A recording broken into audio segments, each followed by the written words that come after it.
darkness that was creeping up on me during the week kind of just like falls off. And it's just good for my soul just to proclaim that. And I hope you feel the same way. And I do feel bad for you if you stand next to me singing. But okay. Well, it'll be going okay, and then all of a sudden, it'll like something come out wrong. It's just like, but I still need it. So there's no GNL tonight. We just took the kids on a camping trip to Lake Michigan Recreation Area on the other side of the state, and our helpers are recovering. So we had I'll say a couple things though. Pray for those kids, will you? I don't think you know them all by name, but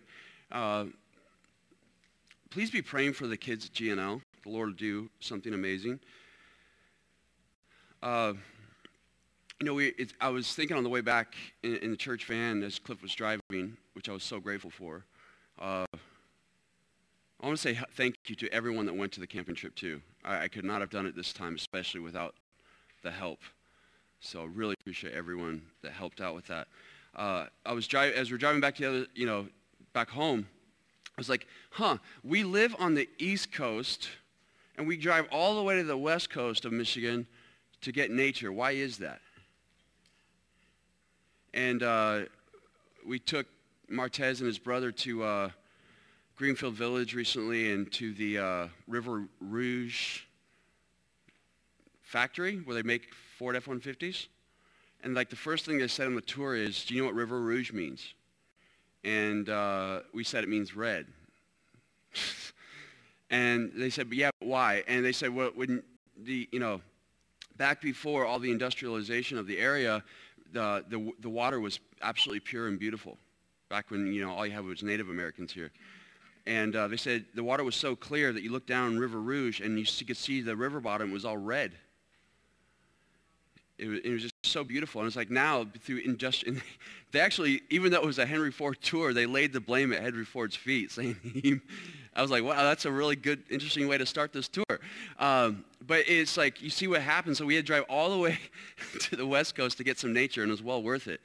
To see those kids enjoying that.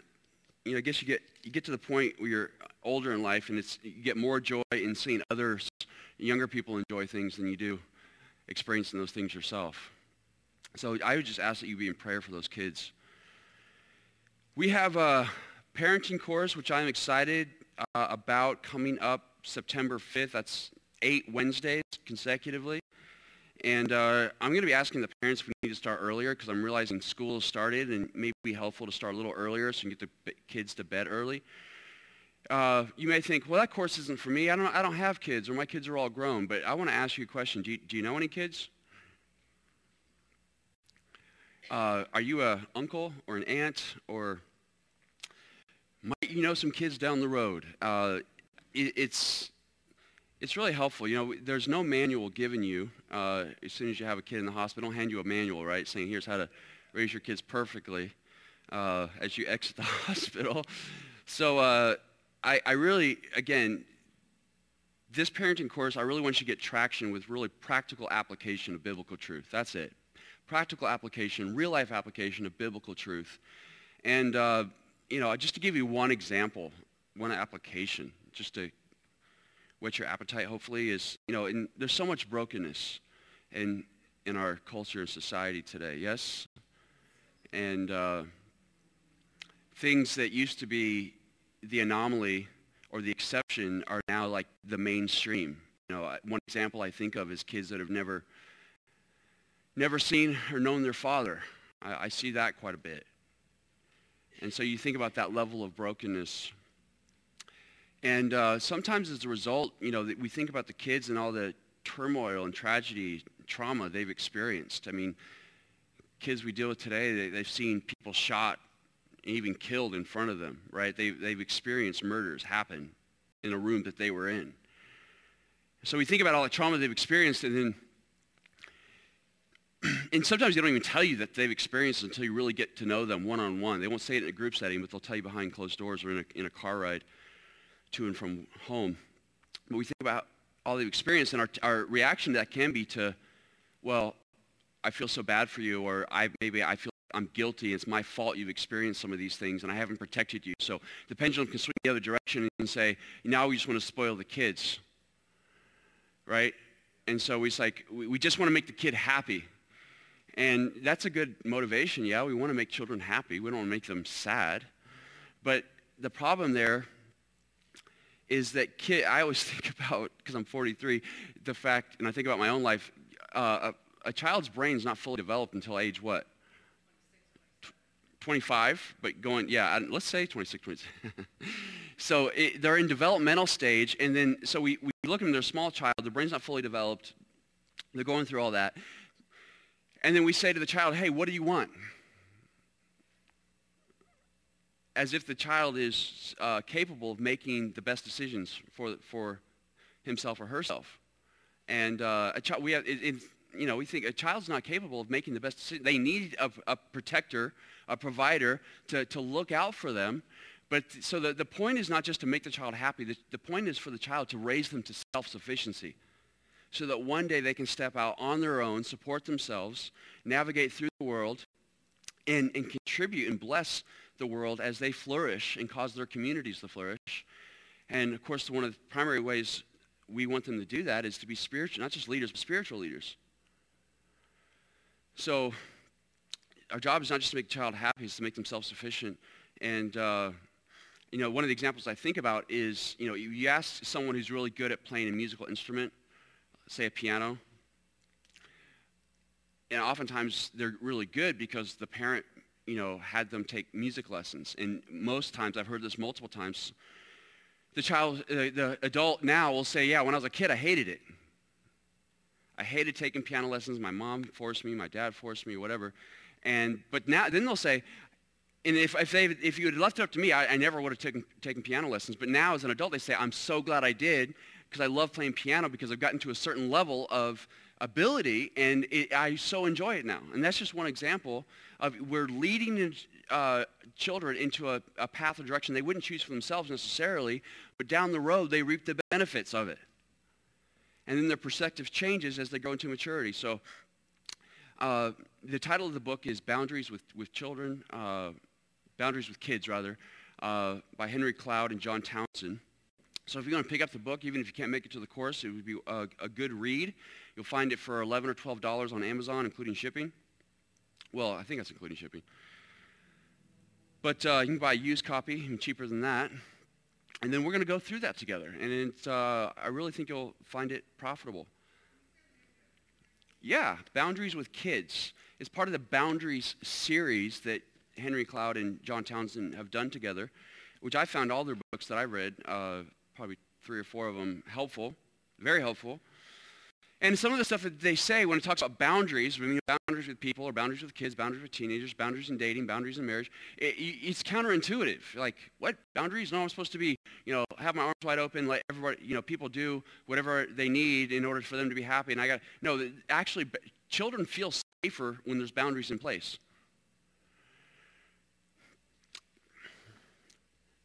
One example. So looking forward to doing that, and I hope you'll enjoy it, and I hope the next time we do it, you'll be able to tell other people about it, that you found it helpful. I think it's so important. A relevant part of our mission here is serving Jesus, to confront and address the brokenness.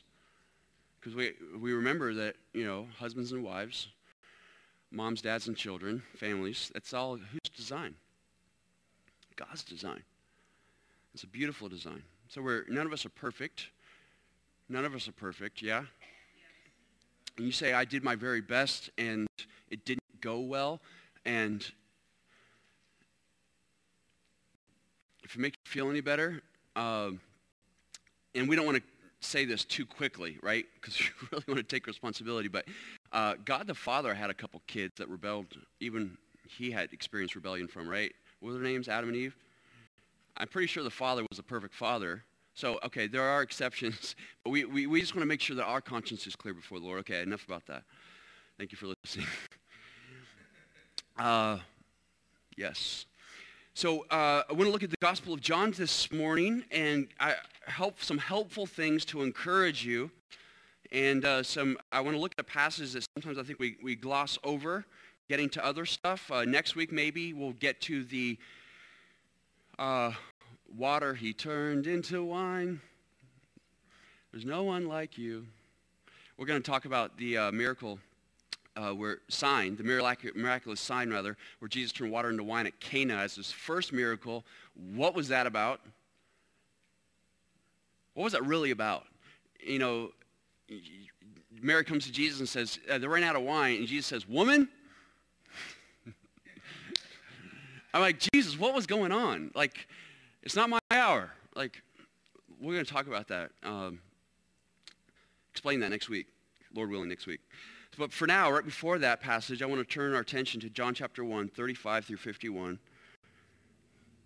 John chapter 1, 35 through 51. The following day. So I'll just stop there and say, with John, you got, he keeps telling you this day, and then the next day, and the next day, and the next day. A lot happens. Again, that's telling us this is an historical account, not just a myth or fable. Historical account. The following day, John was again standing with two of his disciples, John the Baptist, two of his disciples. As Jesus walked by, John looked at him and declared, look, there is the Lamb of God. When John's two disciples heard this, they followed Jesus. Jesus looked around and saw them following. What do you want? Or you can use whatever tone you think is appropriate. What do you want? He asked them. I think that's significant. They replied, Rabbi, which means teacher, where are you staying? Come and see, he said. It was about 4 o'clock in the afternoon, and they went with him to the place where he was staying, and they remained with him the rest of the day. Andrew, Simon Peter's brother, was one of these men who heard what John said and then followed Jesus. Andrew went to find his brother, Simon, and told him, we have found the Messiah, which means Christ. Then Andrew brought Simon to meet Jesus. Looking intently at Simon, Jesus said, your name is Simon, son of John, but you will be called Cephas, which means Peter. The next day, Jesus decided to go to Galilee. He found Philip and said to him, come, follow me. Philip was from Bethsaida, Andrew and Peter's hometown. Philip went to look for Nathanael and told him, we have found the very person Moses and the prophets wrote about, Deuteronomy 18. His name is Jesus, the son of Joseph from Nazareth. Nazareth, explained Nathanael, can anything good come from Nazareth? Come and see for yourself, Philip replied. As they approached, Jesus said, now, here is a genuine son of Israel, a man of complete integrity. How do you know about me? Nathanael asked. Jesus replied, I could see you under the fig tree before Philip found you. Then Nathanael exclaimed, Rabbi, you are the Son of God, the King of Israel. Jesus asked him, do you believe this just because I told you I'd seen you under the fig tree? You will see greater things than this. Then he said, I tell you the truth, you will see heaven open and the angels of God ascending and descending on the Son of Man, the one who is the stairway between heaven and earth. So there's so many things we could say about this passage, actually. But I want to pick out what I think is most helpful, practical for us this morning. So just a few things. We'll get to some main things. Notice they call him teacher in verse 38. Jesus looked around, they saw him following. What do you want? He asked, they replied, teacher.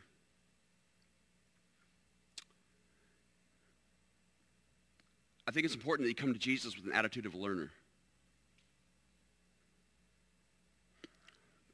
I think sometimes we come to Jesus on our terms, acting like we have a thing or two to teach Jesus. And Jesus, that's not how Christianity works. Again, I'm setting up for the future in a moment, but that is not how Christianity works. We come to him, the correct response to him is to acknowledge who he is. He's the rabbi, he's the teacher, we're the learner, we are to be the disciple. But moving further, quickly, you notice how Jesus says, what do you want? You know, just like next week we're going to say woman, Jesus says makes these abrupt statements or asks these abrupt questions that are somewhat blunt. But we got to remember who Jesus is. He's the King of Kings and Lord of Lords. He's used to legions of angels ministering to him. But I want to point out what Jesus is doing here is he's just cutting to the chase. He just wants to get past all the exterior and get to the heart, and he wants, and he's not for his information, but for us, for you, for me, so we can just really say, what are your motives? What's your intention? What do you want, really?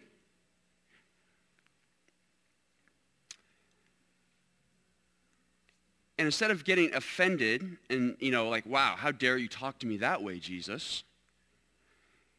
They respond in humility and say, Rabbi, where are you staying? And I just want to point point out the fact that, if you've gone to college or grad school and you take a full load of classes, that's one thing. But for a disciple of Jesus, it meant you were one place, you had to leave that place and go follow him 24/7. Their response, we don't hang out at our professors or our teachers' homes, do we? We don't go to their living room and move in. But what Jesus is really saying is to those he calls to be his disciple is, you are to make me the center of your life. So he says, what do you want? And he's looking because he realizes there's plenty of people going to follow him for different reasons. They want to be fed, or they want to experience a miracle, or they need something from Jesus. But Jesus is looking for disciples, those who are willing to make him the center of their life. And that's what he's calling to us. Again, we're building here.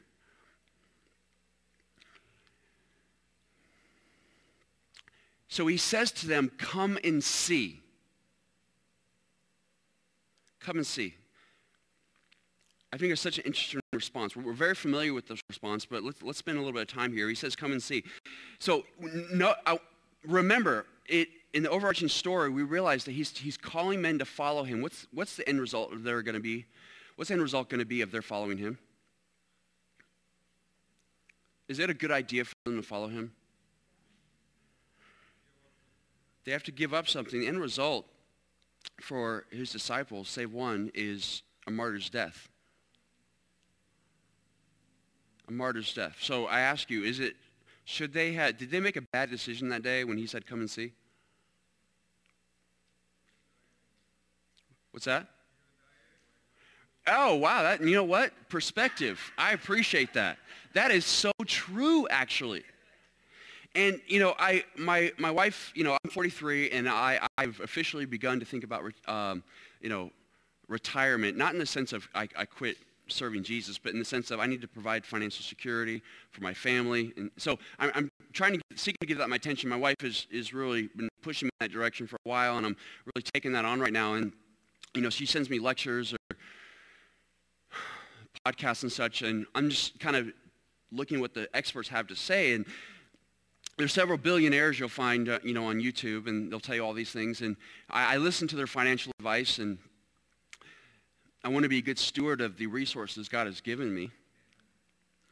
But then you listen to these guys long enough, and you think, wow, that's, if I'll self-sacrifice, and they're going to, they'll tell you the self-sacrifice is the main thing that keeps people from experiencing financial freedom. They can't give up the instant gratification in order to make a sacrifice long enough in order to get to the place where they can invest, where they're making money in their sleep. But then if you keep listening past that, the life that they're going for, where they have complete, and by the way, their most valuable commodity, as it were, is the thing they're looking for is not a certain level of paycheck, it's freedom. Freedom. To be able to navigate through life and do what you want to do. And you're like, wow, that seems really good. To not have to be tied to a job or a paycheck, to not have to be tied to, you have to get up a certain time in the morning. I can actually go through life every day doing what I want to do, what I feel like doing at the time. It sounds good. But then you realize, wait a minute. the overarching worldview that is being taught, and again, a lot of good things being said, is forgetting something. It's acting as if this life is all there is. And so I think to myself, knowing that these disciples, soon to be apostles, are going to end up dying horrific deaths. One account is of one of them is the idea of hot molten lead being poured into their skull. You guys read the story? And other horrific deaths, the idea of some of the Old Testament prophets being sawn in half. We have a biblical mention of that one in Hebrews, Hall of Faith chapter. But Jesus says this, Matthew 10:28, don't be afraid of those who want to kill your body. They cannot touch your soul. For only God who can destroy, fear only God who can destroy both soul and body in hell.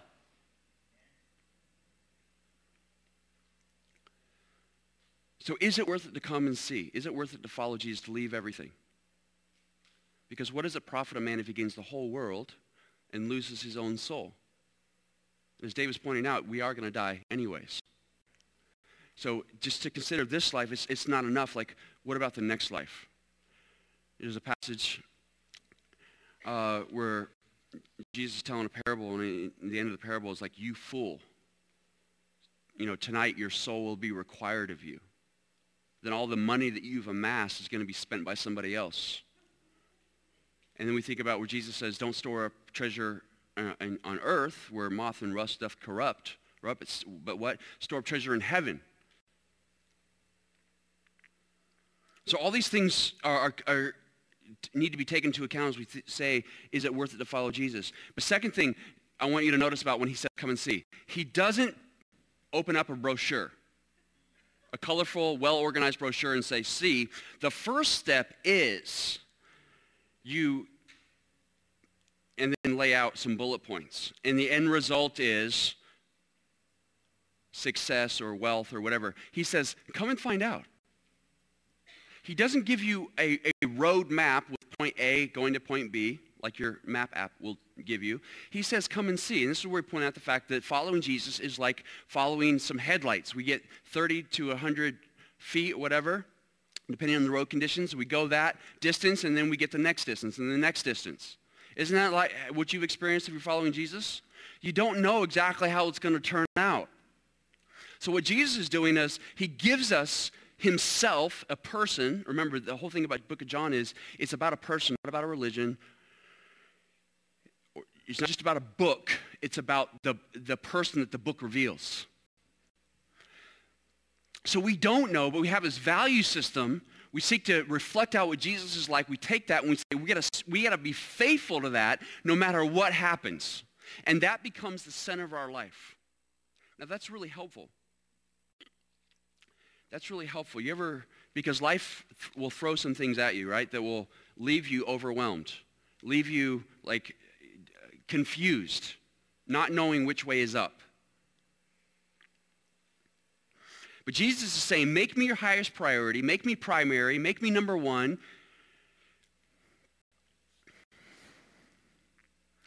And in order to do that, you can't stay where you are.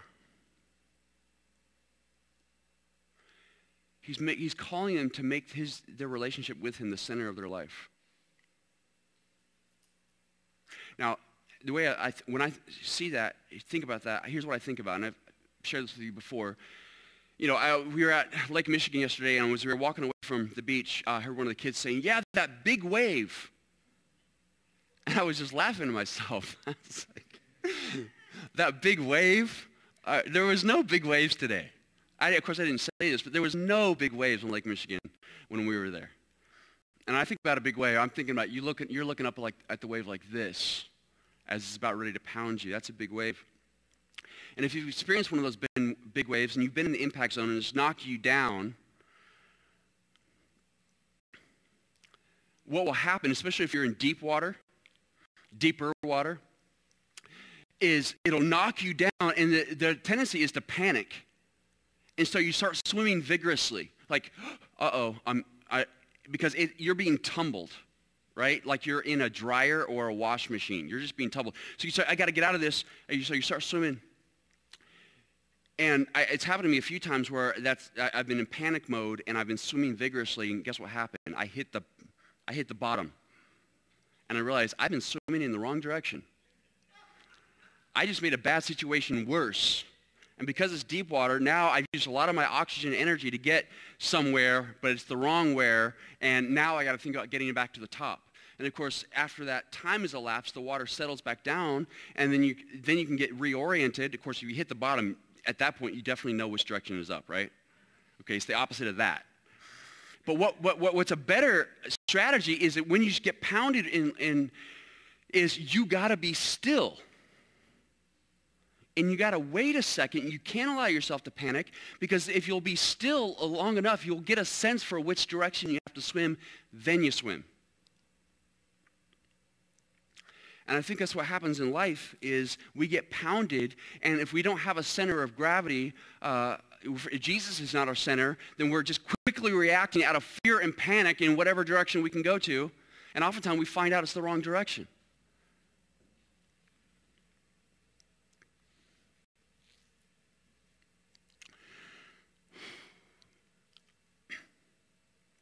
What that looks like for us is when troubled times come, we have to stop and listen to the voice of the Holy Spirit before we knee-jerk react out of fear.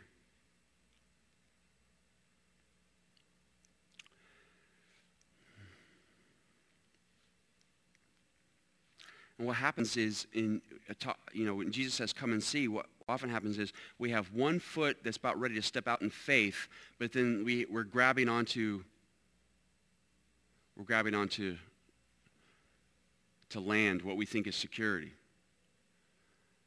And with Jesus, it's really an all or nothing thing. It's not like the disciples could come to him and say, hey, you know what, Jesus, we want to follow you, but we want to kind of be a day job type situation. We would like to maintain our present occupation and address, and we would like to follow you, say, in the evenings. Jesus, we'll give you 5 days a week. Traveling all around Israel is really not going to be possible for us to maintain our current occupation in life. So can you modify what you have for us? And we do this. Jesus says, come and see, but oftentimes, like when it gets hard, we quit. We retreat. We change. We got to switch back to protecting ourselves because Jesus is leading us in the deep water, and it's a little bit scary. We can retreat out of fear. And we think to ourselves, wait a minute, come and see. Wait a minute, Jesus, you mean I might have to be uncomfortable? I might have to leave my comfort zone. I might have to give up my sense of, and what I'll call false sense of, security in order to be a disciple of Jesus. I had a rich uncle. Do you have a rich uncle? I had a rich uncle. He was kind of a self-made man. Multi-millionaire. He was an illustrator for Walt Disney. Had made some really wise choices. And I was just a kid, and he was actually my great uncle, so my dad's uncle. And I was just a little kid when I was around him, but I ran into him when I was at a shopping mall one time with my grandmother, and I was old enough, and he actually took me aside and gave me a piece of advice. Really, really briefly, but I'll never forget it. He says, Timothy, pick a direction and just keep going in that direction. And that's all he said. And it stuck with me because in my mind, he had the credibility to tell me something, and it was meaningful. He says, pick a direction and keep going in that direction. And that's really what Jesus is telling us. He says, the direction is me. Keep going in that direction. And, Jesus promises all these things. We're getting to the idea of your life is an adventure. And you see other Christians whose life is an adventure are doing great things for the Lord. Well, how come it's not happening to me?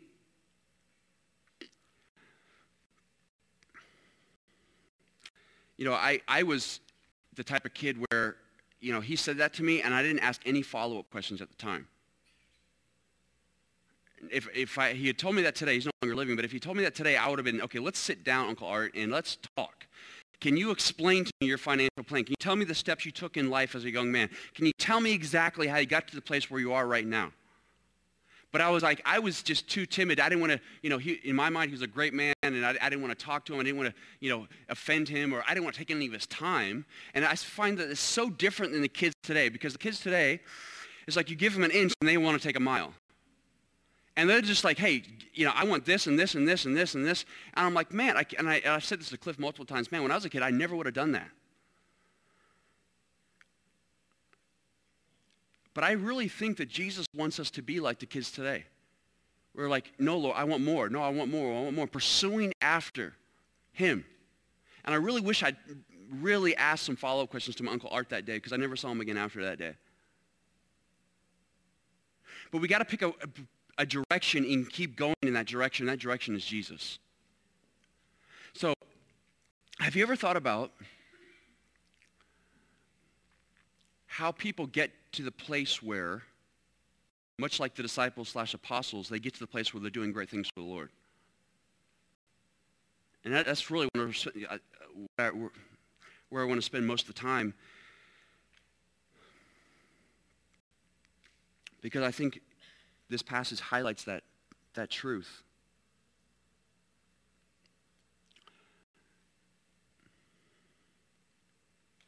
Before I say that, I just want to point out the idea of Andrew. Andrew, it says Simon Peter's brother, right? I just want to quick parenthetical here.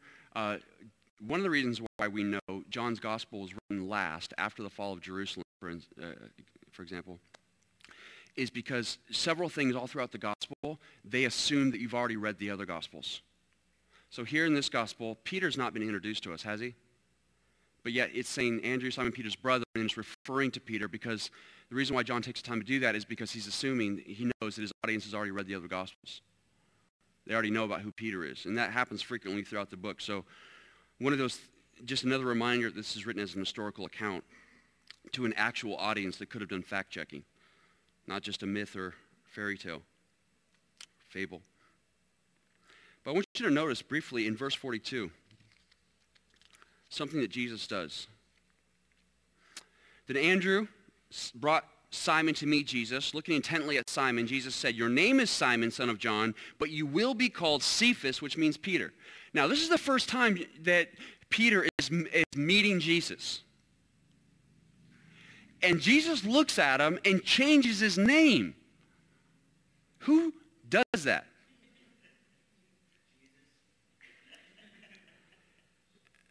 Your name is this, but it's going to be this.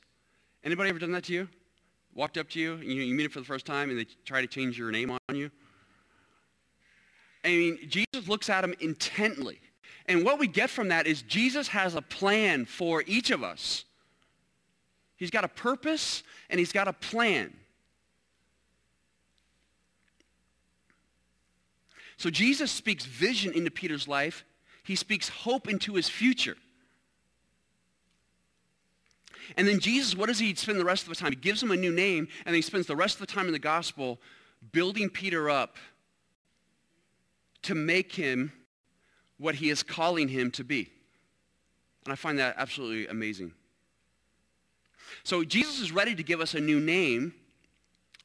The book of Revelation speaks of us, all of us getting a new name. I got a new name written down in glory, and it's mine. Oh, yes, it's mine. You guys know the old song? He's ready to give us a new name and a new life, but we often say, hey, I'm fine with the name I already have. And we say, yeah, I still want Christianity, but I'm fine with what I already have. And again, just the radical nature of the call of Jesus Christ is to forsake everything and make him the very center.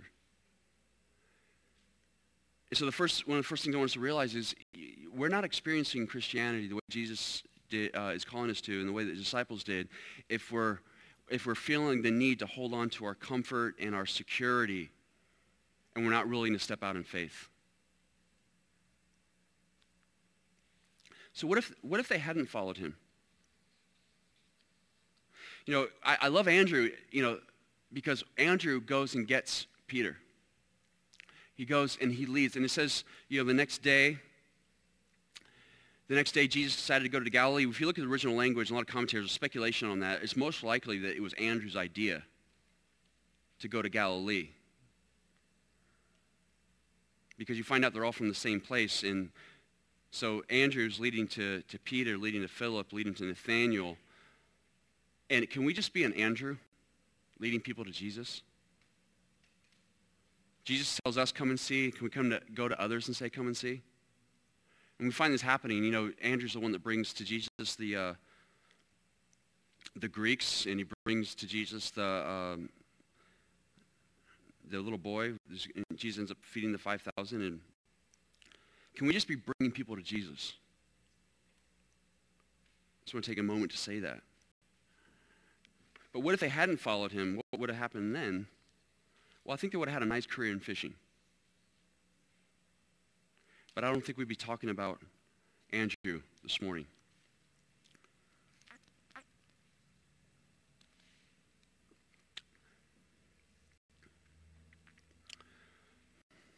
You know, we can get to the end of our life.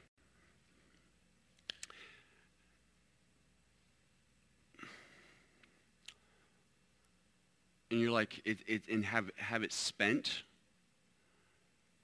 And I think it's a possibility if we haven't been following Jesus that we can experience a really true great emptiness. You know, as young people, and I still remember what it was like to be young, we're always thinking about the future. It's going to be great. It's going to be awesome. We're going to do this, this, and this, and this. But imagine having experienced all these things, get to the end of life and feel empty. Rebecca, I'm using my wife as an example real quickly. Rebecca has spent 10 years working at Champion Home Builders as an in-house graphic designer. And she recently, how shall I say, retired or quit or resigned. So she'd been working at the idea of quitting for a while to get to a place of get income other ways, and she's done that. And so she gave her resignation. And I remember just a week or so ago, she was sitting at her desk knowing it was her last day, having spent 10 years of stress and drama and deadlines and all these things. And I was speaking with her on the phone, and I couldn't quite figure out where she was coming from, because it's like she was confused and she couldn't explain to me how she was feeling. But it's like, I went through all the 10 years at Champion, and like there's nothing. It's just like the day's going to end and I'm going to walk away. And I couldn't quite figure out what she was feeling, but she was feeling like, I think, what? Yeah, in emptiness. And it's like, it's so anticlimactic. What? No, the next day was different. It was, but I don't want to talk about the next day yet. I don't want to get to the end of our life and we're like, wow, I've spent it all, and then it's like kind of,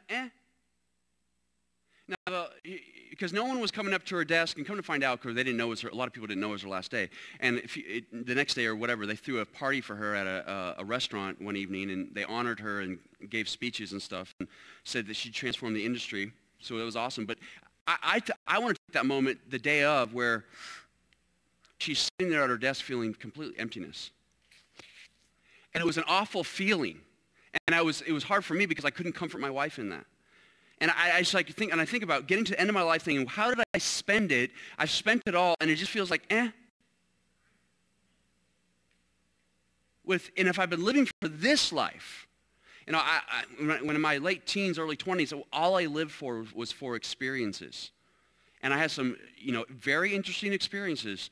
But after that, I remember distinctly feeling empty because I didn't have anything to show for it. And I think part of our soul is we need a hope for the future. And so I love the idea of building something for the coming kingdom. And building something in the coming kingdom allows me to make sacrifices today.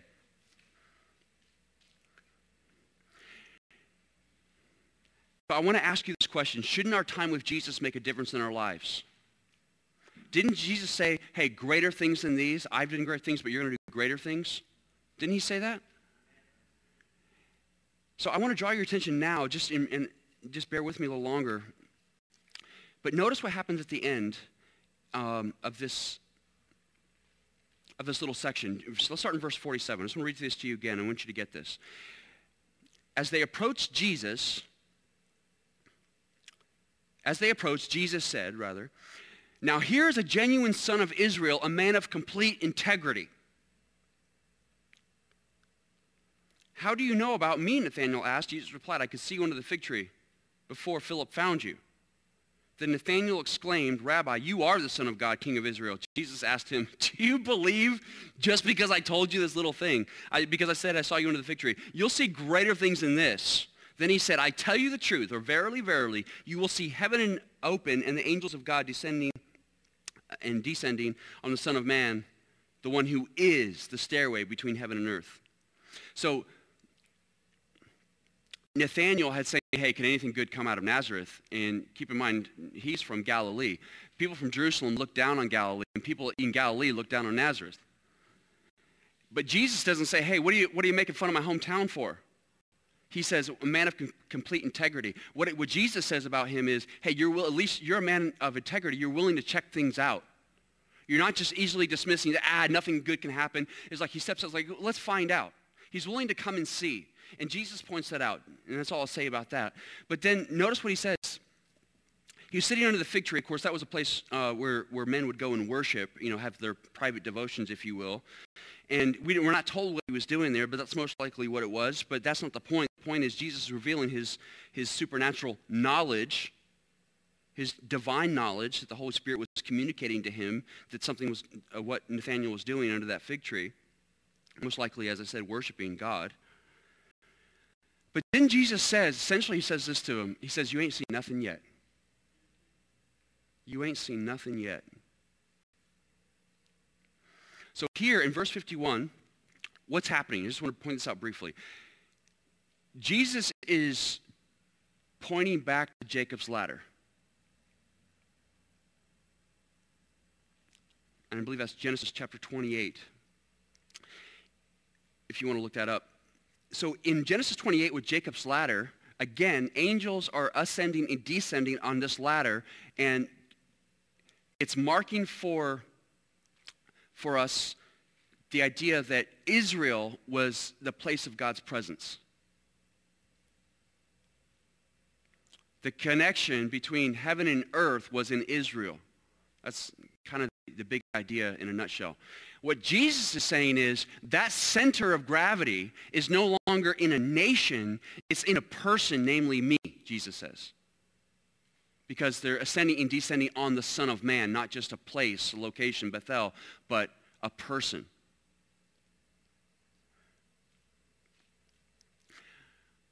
So, but what he's saying to Nathanael is, you ain't seen nothing yet.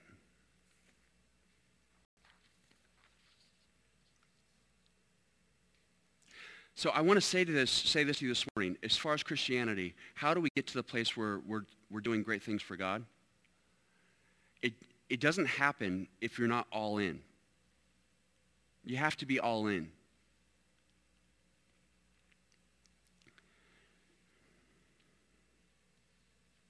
Here's how I think it happens. And you might think, when we ask these questions like, hey, we might compare ourselves to a missionary of the past that you read a book about, a biography. You might be thinking of someone else in the church or someone else, another Christian you know, another place. But you can't just be thinking about someone else's adventure with the Lord. You have to be thinking about yours. What does the Lord have for you? And here's how I think it starts.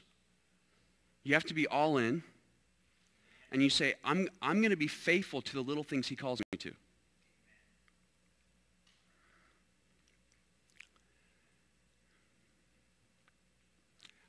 What would faithfulness in making Jesus the actual center of your life look like? So sometimes we don't have Jesus as the center, and like I said before, the wave pounds us, and we start going a different direction. And then another wave pounds us, and we start going a different direction. And we're just tossed to and fro in life. But Jesus is saying, I want to use all those times when you're getting pounded in life, making me the center to grow you, to make you more mature, to lead you into an adventure. And I think oftentimes what happens is we compare ourselves amongst ourselves, and Paul tells us that's not wise, and we start looking at other people's adventures. Or we say, hey, I'm going to step out in faith a little bit, but then what happens?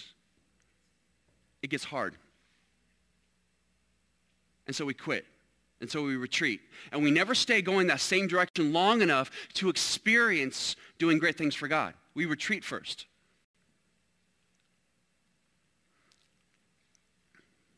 So I want to give you a couple examples of this. 2 examples from people in our church, and I hope they don't mind. The first one is Diane Scott. I love Diane Scott's story. I hope she doesn't mind, but she doesn't have a choice right now. But Diane Scott, in how many years ago? I know it was at least probably 12 years ago.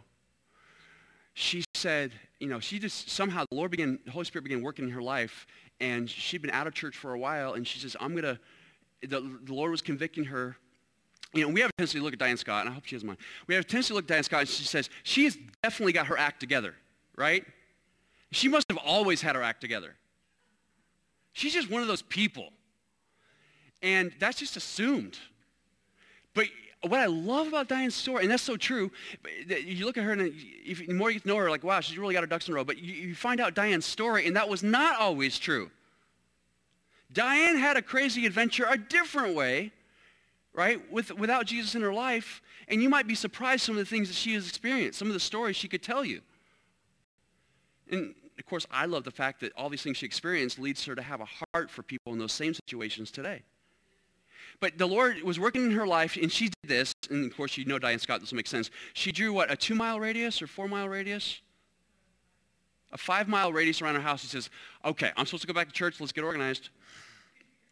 We're going to go to all the churches within a 5-mile radius. Well, long story short, that led her to this church. She lives up on 14 Mile. I won't give you her address. You can tell you, and of course, you can look in our church directory.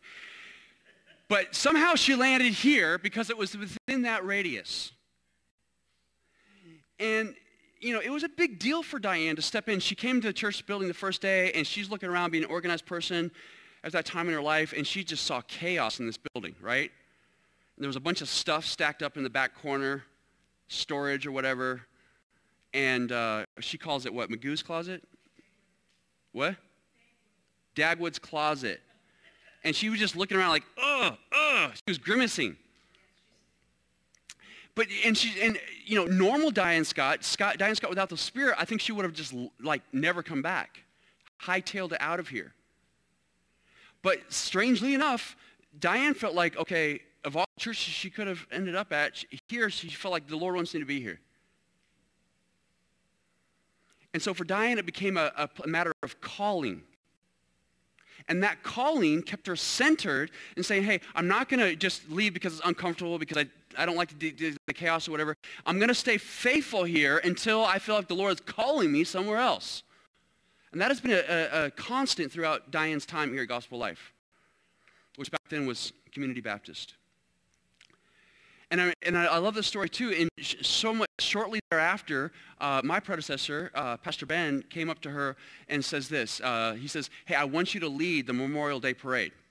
So they used to take the church van and have a banner, and they would walk in front of the church van down John R.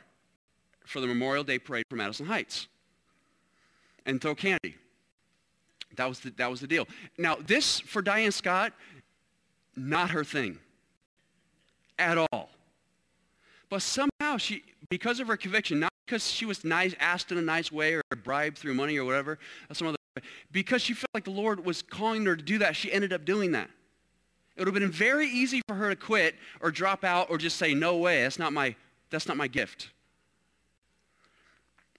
So she ends up leading the parade. And she didn't deviate to the left or to the right. She keeps going, and she was faithful in the little things. And if you look at Diane's story here, I think that's why it's such a great illustration, because she ends up being in charge of the kitchen committee, forms the first kitchen committee, and down the road she ends up becoming church treasurer, and then she serves on the board of directors, and she is in charge of a large part of our women's discipleship here. And she's a big part of our church, and I lean on her on a daily basis and just ask her, because I text her on a regular basis, asking her questions where we're at financially, and she is always there giving me an immediate answer so we can really make sure that our finances are in order and other things. But she didn't plan any of that. Did you, Diane? And we always we always joke, Diane and I, saying, Diane, this is why you get paid all the big bucks. This is why we pay you so much, because you're doing such a great job. But they're big spiritual bucks, is what we end up saying. Huh? But it is so true, because Diane has the joy of hearing on Judgment Day, well done, thou good and faithful servant, Diane. And it's not because she has some big elaborate plan, but she's been faithful to the small things, not deviating to the right or to the left. And was saying, hey, I'm feeling uncomfortable. I don't even want to do this, but I'm going to do it because I believe it's my calling. And it just kind of grew over time because of her consistency, dedication, and commitment.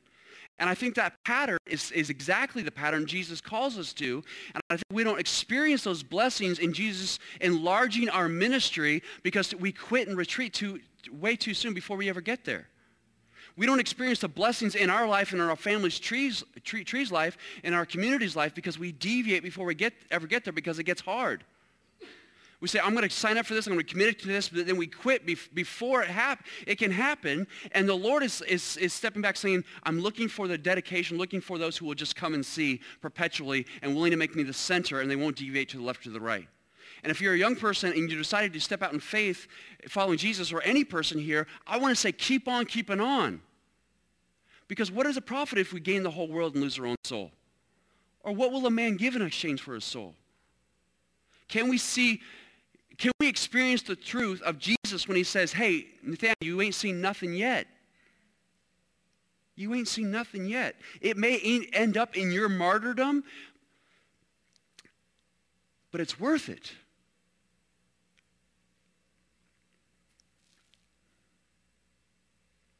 What does it say? What does Paul say? I have not seen nor ear heard, neither entered into the heart of man the things which God hath prepared for them that diligently seek him. You can't even imagine the hope that God has for you when the kingdom does come. I mean, like that's, you can't even imagine it. And the other thing I think about, just as a way of illustration, because I really think what we're talking about, what's being modeled here in this chapter for us is how the Christian life, how our ministry goes, how we end up getting the stability that we really wanted on the front end, but that stability is based on Jesus. It's being faithful and dedicated, committed over the long haul to Jesus, and so when problems come, we don't just react and quit. We stop and think, what does Jesus have? Let's go through every biblical principle that I can think about that's relevant to this moment, and let's stay faithful to that. You say, well, it doesn't really make sense to be biblical in this instance. I say, we be biblical, we follow the Holy Spirit, we follow Scripture, and then let the chips fall where they may. Because the end result is up to Jesus. I don't have to forecast a hypothetical for the future. I can say, this is what Jesus called me to do, and I don't have to think about how it might end because this is the right thing to do. And that's how we have the strength, dedication, the passion to keep going no matter what.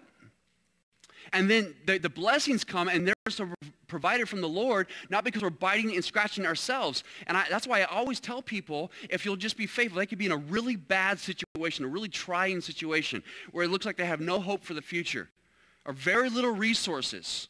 Maybe they have something on their record, or they don't have an education, or they have these responsibilities, and they don't have a lot of help.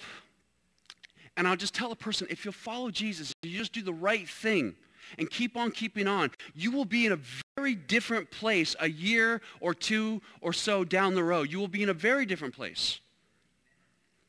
I've seen it time and again. It happened in my life. I was so far from the Lord, was broken, without resources, without a hope, without a future, and I got to the place of my brokenness and says, I don't care what happens anymore. Timothy's got to stop making choices for Timothy, because Timothy goes the wrong direction way too often. I'm going to make Jesus the center of my life. And I saw him come alongside of me and build me up and prosper me. And I've achieved things and accomplished things that you may consider very minor. For where I was coming from, they're massive things. For me to have an education, being a high school dropout, and then a master's degree after that, that's very significant to me. Like, how did that happen? Following Jesus. For me to have a wife that loves me, who's faithful to me, whereas before, not following Jesus, the whole dating thing, all the tragedy and heartbreak I experienced, the idea that I could have a godly woman who's wise that loves me, how is she not smart enough to know better than that? But God makes an exception. It's like, Lord, I'm going to allow this woman to love you, Timothy, and it's not going to make sense. Don't try to make sense of it, but she's going to love you. Is she going to be willing to move 700 miles away from home to follow Jesus underneath your leadership? And I tell my wife sometimes, like, I feel sorry for you. How'd you get caught up with me? Like, man. And she takes a lot of hits because she's following Jesus. But that's just one example, a couple examples of Jesus blessing me. And I know it can happen for you and for the person that you're saying. If they'll just be faithful to the little things, he'll build you up and enlarge the ministry, enlarge the footprint you have for the kingdom. Amen. That is how it works. And these disciples, these men were willing to step out in faith and follow him. And they didn't have a guarantee for the future other than Jesus. They didn't have a roadmap. It wasn't laid out in bullet points on a nice brochure. And the end for most of them was martyrdom and a horrific death. But man, they will be posted up next to Jesus with their own throne, judging all of humanity and ruling for eternity. And Jesus has a sense for this, like the life is a vapor. It just goes by so quickly. And for him, it's completely irrational to think the idea of living for this life when the next life is permanent, is eternal, is infinite. This life is just like, boom, it's gone. Knowing that is not where you want to invest. It's like taking all your life savings and throwing it into a company that's going to go bankrupt the next day. Another example I think about, just again, not to boast or at all or anything like that. I'm just talking about Jesus, not me, not my wife. But I think about, here's another example, just like Diane Scott. I know we're almost done. Is how in the world did little 7-year-old Martez end up in my home? How in the world did that happen? We didn't sit down and plan this. Now, it was true like 3 or so, 4 maybe years ago. Rebecca and I were looking at the idea of being foster care parents. Because we were not as mature as we are now. And so we went to Bethany Christian Services and we started going through the meetings there. And, we had just experienced some heartbreak and feel like we needed to heal from that a little bit more. And so we didn't end up finishing the courses. We thought, we just concluded, this is not for us right now. But yet, here we are, foster parents. And here's how that happened. And I think it's just a brilliant story. And I don't want you to be like us or like me or like my wife. I want you to do this for you. Because it is a joy to have that security in knowing, hey, I am seeking and following in Jesus, experiencing his blessing, doing real ministry. Versus, man, I know Jesus calls me to make disciples and I feel guilty about that. I'm doing everything else, but I'm not doing the main thing and I'm not. So I think the story is hilarious. I'll share it with you briefly. My wife was, and I've shared this with some of you, so just bear with me, please. My wife was checking, she's bored out of her mind at work is where I think it started. And so what does she like to do when there's no work at her work? She likes to surf the internet and, research and lecture and da-da-da. So she checks out this random website. What was it called? Free Cycle. Never heard of it. Never been on it. And a person posted something saying, hey, this family we know needs some furniture. My best friend just got out of a shelter. She needs some furniture. So Rebecca said, okay, I think we'll do that. Just a little kind of a small request compared to something else. But so she gathers some of you and some of her Facebook friends at other churches. And next thing you know, Rebecca's taking several carloads of furniture and stuff over to this house. Well, she pulls up to the street, and this is just off 7 Mile, off between Woodward and John R. She pulls up to this neighborhood, and just so happens her company built all the houses on this street. So what a coincidence. And so she knocks on the door, and there's literally no furniture. People laying on the floor. And she says, and she's surrounded by kids, and they start hugging her. So what does she think? So that was the first mission accomplished. She realizes she's being hugged by all these little kids. And what does she think to herself as a Christian Jesus follower? I bet you these kids need to go to church. So simply, what does she start to do? She starts to be faithful to that. Now, I would say, wow, bring them to church once or twice or 3 times, and it gets to be a burden after that. But Rebecca goes beyond that and says, I'm going to start spending all my Sunday afternoon with these kids. I'm going to pick them up for church. After that, I'm going to take them to a park and get them something to eat, and I'm going to hang out with them until 3 or 4 later in the afternoon and just spend time with these kids. So she started to develop a heart for them.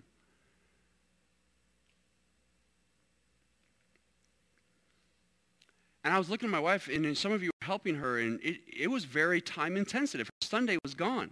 That's how she's spending the free time she has. She's spending it this way for someone else. Well, then when it comes down to the point where the kids are removed from the home and they need a place to stay, they go to relatives. Well, little Martez went to one relative, and he made it there 1 or 2 months. 2 months. And so the state removed them out of the home, but then the state wasn't helping at all financially, which I think is negligence on their part, even though they're accusing the family of negligence, which that's just a side note. So the family he went to, the relative he went to after, 2 months, couldn't keep doing it financially, just couldn't keep doing it. So we get a phone call. Was it Prisha that called you? She calls and said, hey, can you take Martez into your home? And we thought, sure, yeah, 1 or 2 weeks, no problem. So how long has it been now? 6 months? 7 months? 7 months. And it's been a real joy to see Martez grow to be more like Jesus. And it's not always been easy. It's been easier for Rebecca, right? So I could look at my wife and say, wow, what a super saint. I don't have a story like that. And I'm not here to give the glory and the praise to Rebecca, my wife, even though I'd like to. I'm here to give the praise and the glory to Jesus. And it's very meaningful to see, and I've learned so much from having Martez in my home. Like, I can't do in a Sunday school or children's church hour or two what a parent can do in 168 hours in a week. It's just there's no comparison. And I just learned so many things. And you know, say this year, each one reach one. Well, Martez is our main one, it would seem, because he is time intensive. And I've learned another thing. I've learned that I don't know how parents get anything done. Because it's just, you know, when Jesus says, come and see, and they're sitting at Jesus' feet, like, for 3 years, that's what a parent does, isn't it? I mean, sitting down with Martez, explaining things. And when he first came into our home, I was, like, kind of pulling my hair out, like, he didn't know all these things. And so I tell him, and then I thought, well, he doesn't know this. He's never going to know this. But then after a month or 2 months, you realize the seeds you sow, he's starting to incorporate those into his value system. And he's starting to pray those things. And you're like, wow, it wasn't that he was just a naughty kid. He just didn't know better. And now he's investing, taking the things he's been given and like living them out. And I'm seeing growth in his life and saying, wow, if I could just be Andrew bringing little Peter to Jesus. And I tell, little Martez, and I'm halfway joking, it's like, Martez, when you grow up, I want you to take over Gospel Life. Please, you take over, whether you be a preacher, you be a worshiper, I want him to do greater things for Jesus than me. That's my point.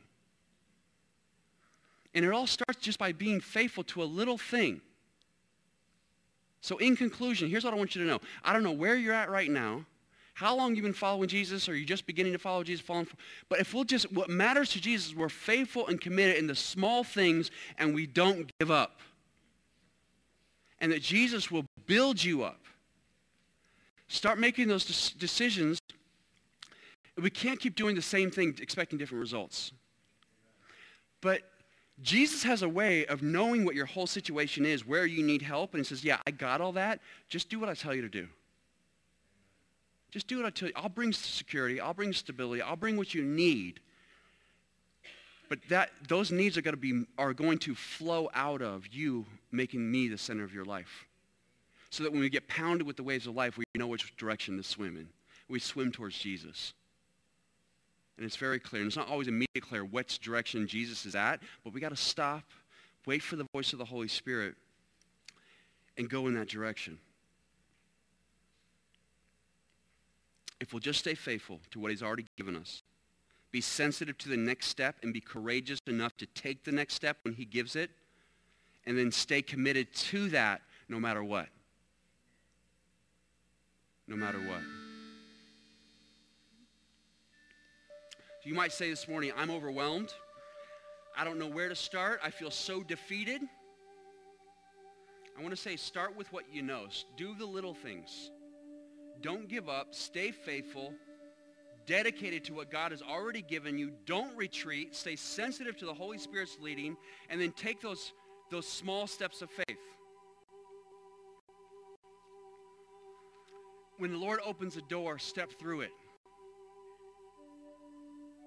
And if you'll do that, you'll be able to, over the course of a lifetime, look back and say, I don't know how I got where I'm going, where I am today, but I can see the Lord has been leading me this whole way. And isn't that what we want?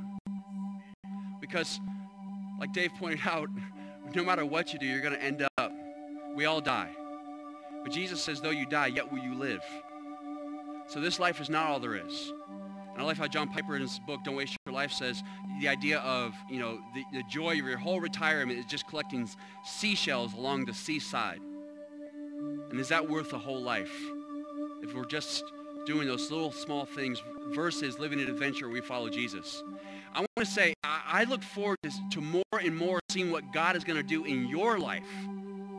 I want to see what the Lord will accomplish in a way, because when it happens, when I see people take on following Jesus seriously, the Lord gradually, like a plant, it grows and it begins to flower and it begins to bear fruit. And it's like, wow, that's amazing. I never would have thought of that. I never could have done that. But look what God is doing in their life and their ministry and their little community and their little place in the world where God has them posted up.